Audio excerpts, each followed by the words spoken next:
Today is the 1st of September, and Mark is going to be reading for us the 25th chapter of Acts. We got messed up and skipped a chapter, so we're going back to the 25th chapter today.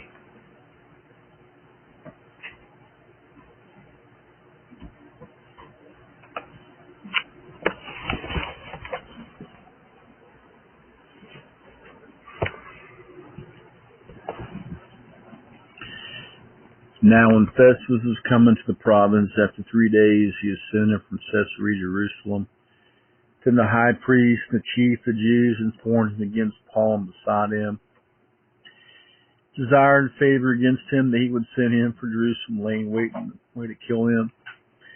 But Festus answered that Paul should be kept at Caesarea, that he himself would depart shortly thither. Let them therefore, said he, which among you are able, go down with me and accuse this man, if there be any wickedness in him. And when he had tarried among them more than 10 days, he went down to Caesarea. The next day, sitting on the judgment seat, commanded Paul to be brought. When he was come, the Jews which came down from Jerusalem stood round about, and laid in many and grievous complaints against Paul, which they could not prove. While he answered for himself, neither against the law of the Jews, neither against the temple, nor yet against Caesar, have I offended anything at all. Festus, willing up to the Jews of pleasure, answered Paul and said, Wilt thou go to Jerusalem, there be judged of these things before me? Then said Paul, I stand at Caesar's judgment seat, where I ought to be judged. The Jews have I done no wrong, as thou very well knowest. For I be an offender, or have offended anything worthy of death, I refuse not to die. But if there be none of these things, whereof these is accused me, no man may deliver me unto thee. I appeal unto Caesar. Then Festus, when he had conferred with the council, answered, Hast thou appealed unto Caesar? Under Caesar shalt thou go. And after certain days, King Agrippa and Bernice came unto Caesarea to salute Festus. And when they had been there many days, Festus declared Paul's cause. And the king said, There is a certain man left in bonds by Felix, about whom, when I was at Jerusalem, the chief priests, the elders of the Jews informed me,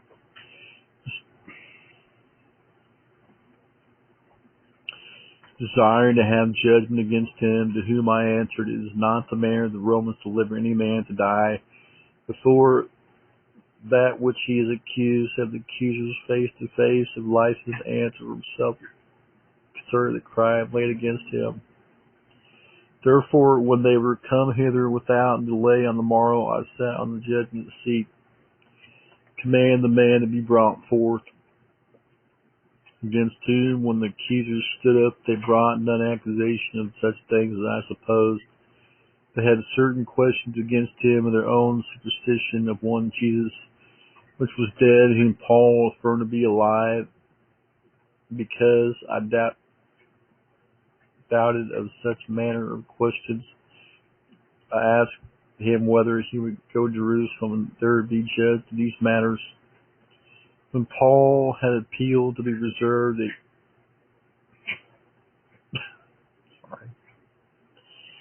justice, I commanded him to be kept till I might send him to Caesar. And Agrippa said unto Festus, I will also hear the man myself tomorrow. Said he, Thou shalt hear him.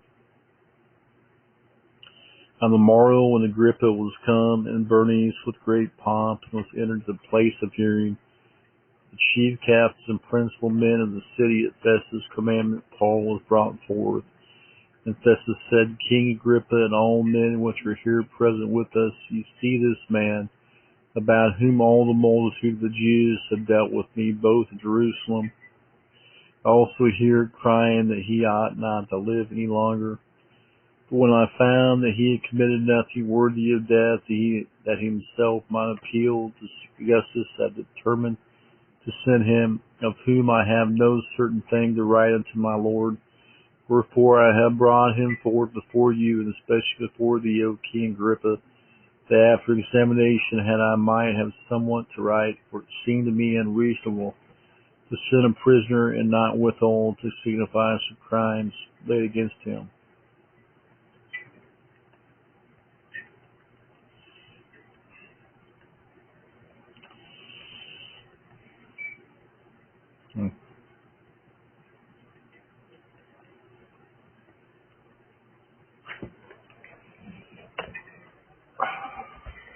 Thank you, Lord.